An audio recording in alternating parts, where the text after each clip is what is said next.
there's no one way. That's the whole point, by the way. But you're here, so you already know that. And so I wanted to bring other voices in, and I wanted them to be creative, generally comedic voices. So here are the members of the panel. There's Derek Asham, who one person loves him. We'll see him in a minute. I have a clip that I want to show you. Derek was born in Ghana, raised partially there, partially in Saudi Arabia, partially in southern New Jersey, partially in Brooklyn. So he was my diaspora dude, representing international blackness and all that that brings with it. There was Elon James White, nice, This Week in Blackness fame, heavily and blacking it up. His radio series, Elon and I met through comedy in New York many years ago. Derek and I met in college, by the way, so I'm good friends with both of these two. W. Kamau Bell, this neck of the woods, has a great show up on FX, Totally Biased with W. Kamau Bell. I met him doing stand-up. In fact, I met him because someone told me that I was the W. Kamau Bell of the East Coast, and that he was the Baratunde, and he was hearing that he was the Baratunde of the West Coast. So when we first met, we're like, what's up, man? And I saw his show. He has a one-man show, had a one-man show at this time called the W. Kamau Bell Curve, ending racism in about an hour.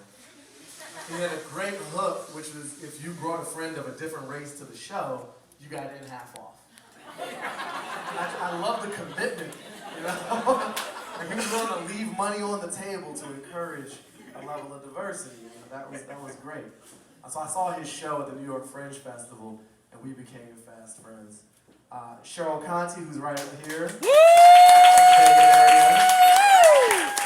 Cheryl's my co-founder at Jack and Jill Politics. She founded Fission Strategy, which does social media for social good, from the DC area natively as well. We both went to Sidwell Friends, though we didn't know that until many years into our actual friendship. Damali Ayo, who I was jealous of well before I knew. In 2003, she set up this website called rentanegro.com. And I was blown away, because I was like, I should have done that. And the idea was, you're a black person with a ton of white friends, you're their black friend, they always hit you up with questions and demands for explanations and insight. You should monetize that demand by leasing out your time. rentanegro.com was born. So that's when I first heard of her, and then she wrote a book called Obama Stand, Land Without Racism, and she does really cool performance art things around racial justice and culture, etc. She lives in Portland now, Los Angeles, then Portland before that. Jaquetta Zatmari, nice. I met her through my chief of staff, Julia Linton, who's here. Jaquetta is from the eastern shore of Maryland, and she was kind of like my rural person. I had some East Coast, some West Coast, some U.S., some Africa, Middle East. Jaquetta grew up in a tiny, tiny town on the edge of the country, and she's a libertarian, which I found fascinating. I was like, you're black and a libertarian from the country? We're gonna have a great time. So she was in it, and then I did one other person in my black panel, and that's a white dude from Canada, as a scientific control group. Because you gotta make sure that the results are sound, you know, they stand up to scrutiny, peer review. So I got Christian Lander from Stuff White People Like to be on my panel.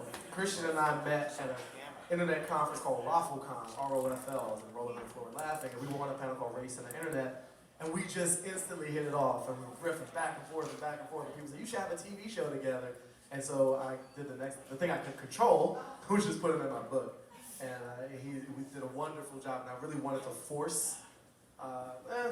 compel white people to talk about race. I get a little tired of it, and we've done a lot of that. So